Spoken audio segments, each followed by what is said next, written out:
ఉంది మాకు. ఓకే, ఒక కాంగ్రెస్ కార్యకర్తగా, ఒక రాష్ట్ర మంత్రిగా, ఒక కీలకమైన శాఖ నిర్వహిస్తున్న పొంగులేటి శ్రీనివాసరెడ్డి గారు ఏడాది పాలన మీద ఎంత సంతృప్తినిచ్చింది, ఏ మేరకు ప్రజలకు న్యాయం చేయగలిగారు, మీ మీద పెట్టుకున్న ఆశలను ఏ మేర వరకు నెరవేర్చగలరు, ఒక 5 పాయింట్లలో చెప్పండి. పర్ఫెక్ట్గా నా తృప్తి కంటే, నా ఆనందం కంటే, సంవత్సరం క్రితం అయితే ఏ ఉద్దేశంతోనైతే ఇందిరమ్మ రాజ్యం వస్తే మా బతుకులు బాగుపడతాయని సామాన్య ప్రజల కళ్ళ కన్నారో 100కి 100% పూర్తి చేయలేకపోయినా ఆర్థిక పరిస్థితులు ఇలా ఉన్నాయని మేము చెప్పిన ప్రతి అంశాన్ని తెలంగాణ ప్రజలు అర్థం చేసుకున్నారు.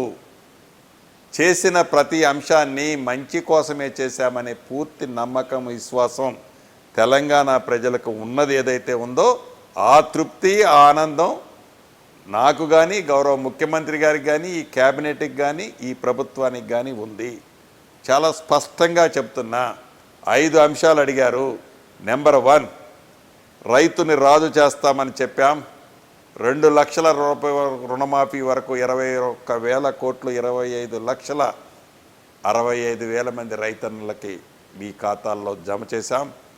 వరేస్తే ఉరే అని చెప్పిన దానికి భిన్నంగా మద్దతు ధరతో పాటు 1 కేజీ తరుగు లేకుండా బోనస్ సన్నోడ్లకు 500 రూపాయలు 3 రోజుల్లో మీ ఖాతాలో జమ చేస్తున్నాం. రేపు సంక్రాంతి తర్వాత నుండి రైతు భరోసా ఇస్తామని ముఖ్యమంత్రి గారు క్యాబినెట్ చెప్పింది, ఇచ్చి చూపిస్తాం. 200 రూపాయలకే 200 యూనిట్లు ఉచిత కరెంట్ ఇస్తామని చెప్పాం, పేదవాళ్ళకి ఇచ్చాం. 500 రూపాయలకే గ్యాస్ మొద్దన్నాం, పేదవాళ్ళకి ఇచ్చాం.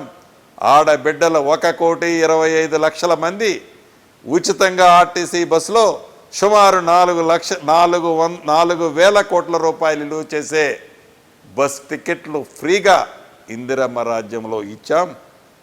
ఈ రాబోయే కొద్ది రోజుల్లో 4,50,000 ఇళ్ళు, ఇందిరమ్మ ఇళ్ళు, ప్రతి ఇంటికి 5 లక్షల రూపాయల చొప్పున ప్రతి నియోజకవర్గానికి 3,500 తగ్గకుండా ఇస్తూ ఇది నిరంతరము జరిగే కార్యక్రమం. కాబట్టి ఈ రాబోయే 4 సంవత్సరాల్లో 20 లక్షల ఇళ్ళు కట్టించే టార్గెట్ ఇందిరమ్మ ప్రభుత్వం మీ దీవెనలతో తీసుకున్నది. భవిష్యత్తులో ఇంకా చేయాల్సినవి ఉన్నాయి. ఓకే.